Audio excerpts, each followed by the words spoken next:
Oh, Hare Krishnas. To be quite honest, I don't know a huge lot about them. I don't know what it is, so I don't know. Okay. Never seen him in my life. I have no idea. What though? Not much. Not much.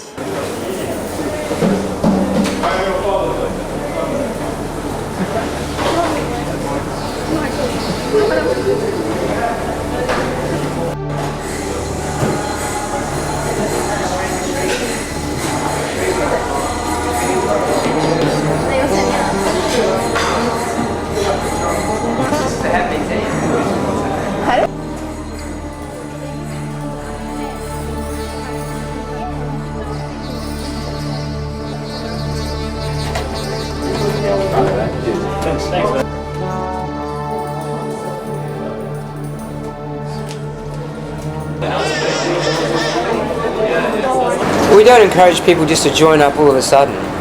You know, we like people to kind of gradually develop some understanding of our philosophy and our culture and our lifestyle. And we encourage them just to come to our temple and visit, either weekly or daily or whatever. And gradually, as they become more accustomed to our lifestyle and we get to know them a bit better and they become more familiar, when we feel they're ready, then we allow people to come and stay in the temple if they want to. Prasadam is food, and after it's been offered to Krishna and he's accepted it, it becomes spiritualized and it's called prasadam. We've got this policy, we don't like anyone to go hungry within a 10-mile radius of any of our temples in the world. And so, we started this Food for Life program, and in some countries like Africa and India and places like this, we're feeding like thousands and tens of thousands of people every day. I've never really thought about Hare Krishnas. I've seen them walking around town chanting and all the rest of it, but I wonder what they achieve. We believe that this world can be a better place. We believe that there's a lot more to this world than just running around in malls and shopping centers and just doing whatever your mind tells you to do. And you can find that out by chanting Hare Krishna, by reading our books. You can find it out. I think they're all vegans, aren't they? Is that true? Hare Krishnas are vegans. Non-violence is really important. Before we can become like decent human beings, we have to be a vegetarian, and to develop God consciousness without mercy, they're not exactly compatible. So it's an inherent principle that it's just accepted you're vegetarian before God consciousness. You can own whatever you want, basically. Doesn't really matter as long as it's nothing against any of the principles. The rules: no meat eating, no illicit sexual connections, which is basically outside of marriage, no intoxication and no gambling.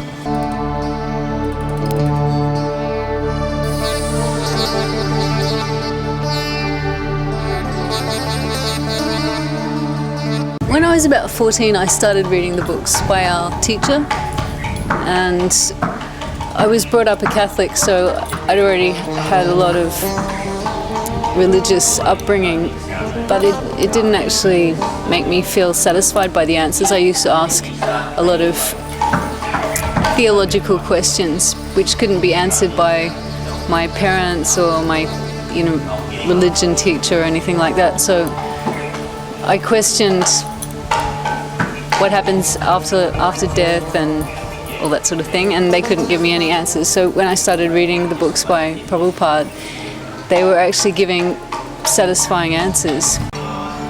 Taste. I enjoyed it more than what I was doing, increasingly. So I thought I'd dedicate myself fully to it, to get more out of it. Yeah.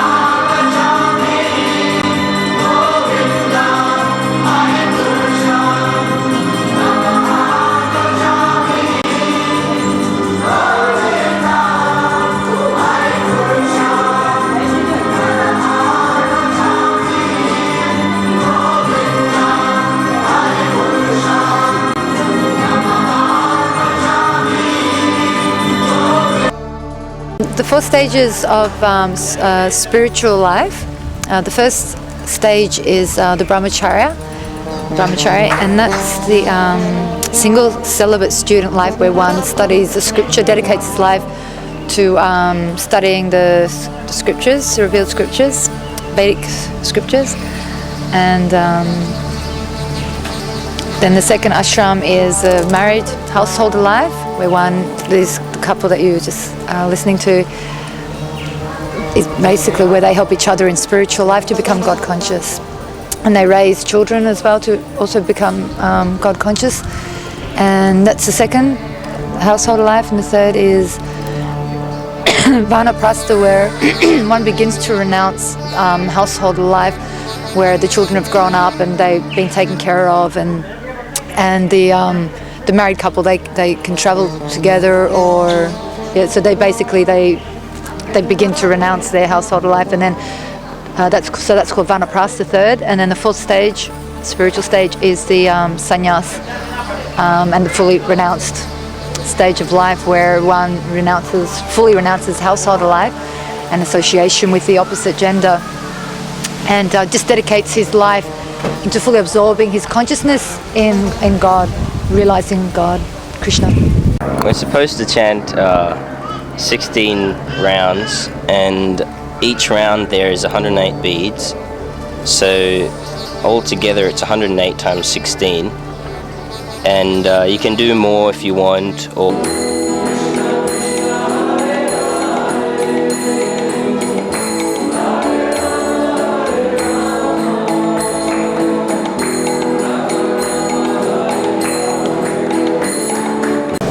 Krishna means the all-attractive, Rama means the source of pleasure, and Hare is the energy that brings us towards the all-attractive, namely Krishna. Krishna is all-attractive. Everyone is attracted by fame, beauty, wealth, strength, renunciation.